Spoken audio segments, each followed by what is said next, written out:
बताओ। तेलुगु नेता रामल्लू को कितने दिन आमरण अनशन किए थे?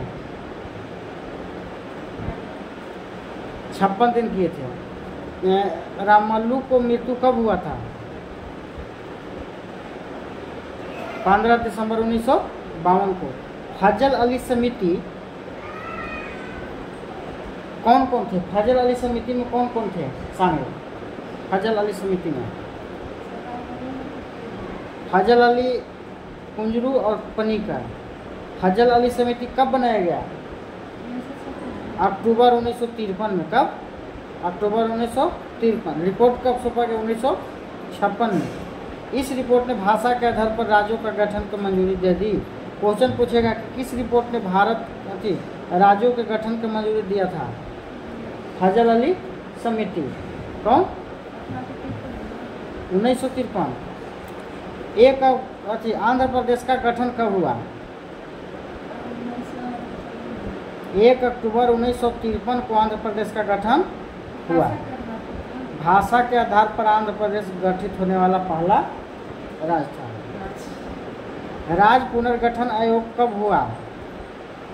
राज्य पुनर्गठन आयोग कब पास किया गया? जुलाई 1956 में। इसके अनुसार भारत में कितने राज्य बने और कितने केंद्र शासित प्रदेश बने? भारत में 14 राज्य बने और 6 केंद्र शासित प्रदेश बने जुलाई 1956 में राज्य पुनर्गठन आयोग के अनुसार। चलो अब बताओ, हिमाचल प्रदेश का स्थापना कब हुआ था? तो हिमाचल प्रदेश का स्थापना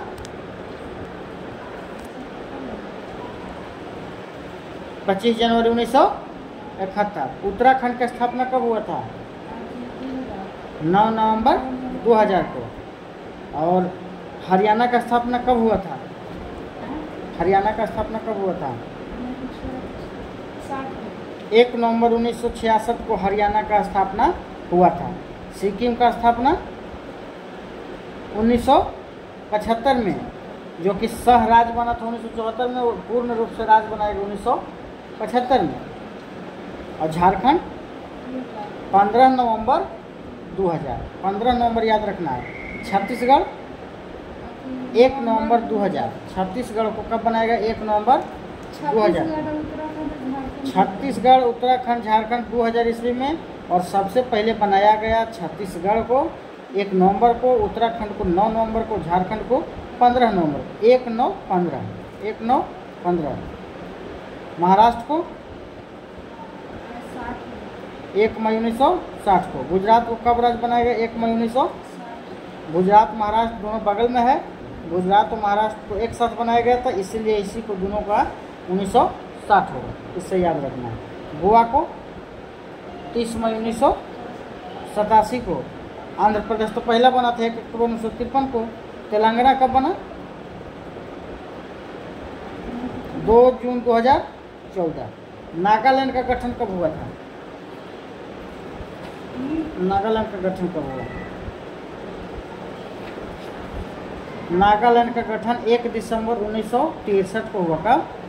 1 दिसंबर 1963। मेघालय का गठन 21 जनवरी 1972। मेघालय, मणिपुर और त्रिपुरा तीनों को एक ही दिन हुआ था। MTM, इसको ट्रिक याद करते हैं, MMT। मेघालय, मिजोरम, मेघालय, मणिपुर, त्रिपुरा। मेघालय, मणिपुर, त्रिपुरा, ये तीनों को 21 जनवरी 1972 को गठन किया गया। MMT। मिजोरम को 20 फरवरी 1987 को। और अरुणाचल प्रदेश को 20 फरवरी 1987। मिजोरम और अरुणाचल प्रदेश को एक ही दिन किया गया था 1987 में। और गोवा को भी उसी साल किया 1987 में ही, लेकिन गोवा को 30 मई 1987 को 25वां राज्य का गठन किया गया। भाग 2 क्या कहता है? संविधान का भाग 2 क्या कहता है? भारत का नागरिकता कितना से कितना अनुच्छेद है भाग 2 में? 5 से 11। अनुच्छेद 5 से 11 भाग 2 है। भाग 2 में नागरिक अधिनियम लाया गया कब? 1955 में। कब?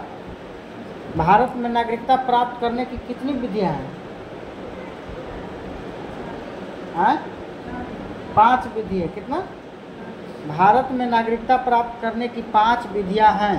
पहला है जन्म के आधार पर। कौन के आधार पर? जन्म के आधार पर। पहला है जन्म के आधार पर।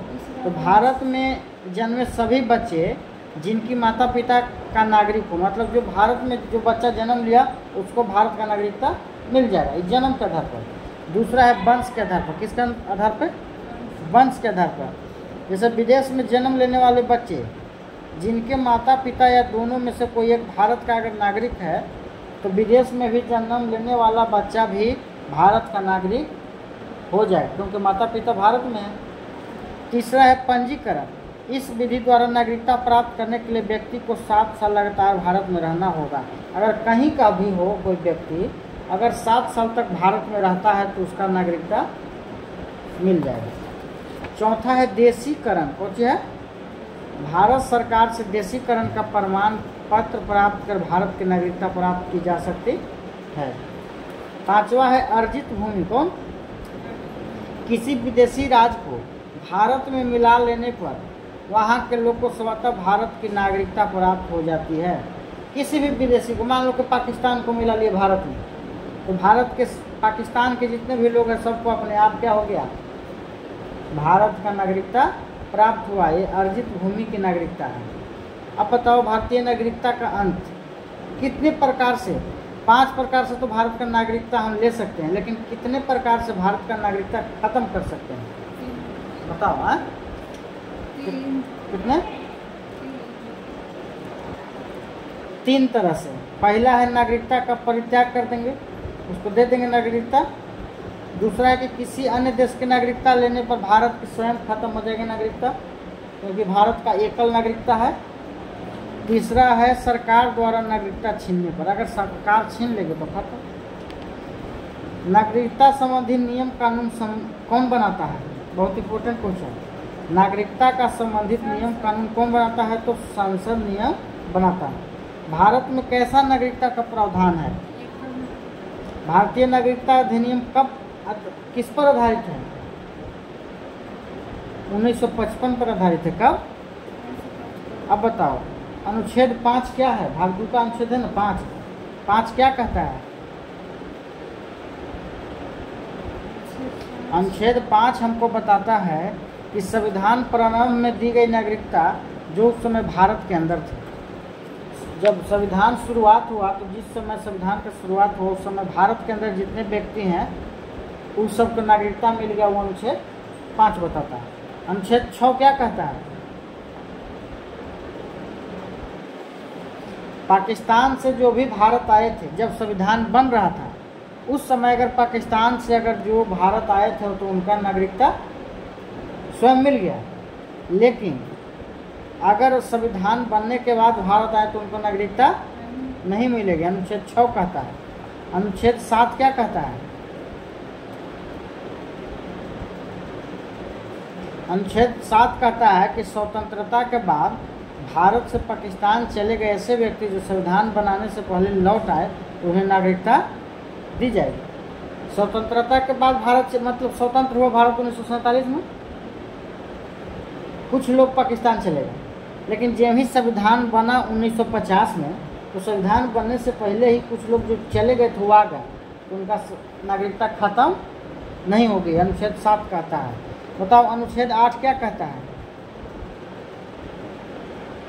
अगर कोई भारत का व्यक्ति अगर विदेश में भ्रमण करता है या नौकरी करता है तो उसका नागरिकता खत्म नहीं होगी। अनुच्छेद 9 क्या कहता है?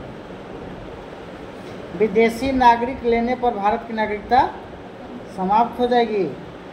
9 से खत्म। विदेशी नागरिकता लेने पर भारत की नागरिकता समाप्त, ये 9 कहता है। अनुच्छेद 10 क्या कहता है?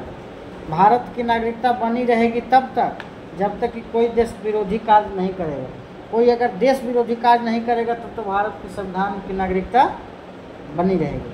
अनुच्छेद 11 क्या कहता है? नागरिकता संबंधित कानून कौन बनाता है? संसद बनाता है। कौन बता रहा है? अनुच्छेद 11 बताता है। क्वेश्चन पूछ देगा कि जो नागरिकता संबंधित कानून जो बनाता है वो संसद बनाता है, तो किस अनुच्छेद में बताया? 11। और इसका जिम्मेदार कौन होता है?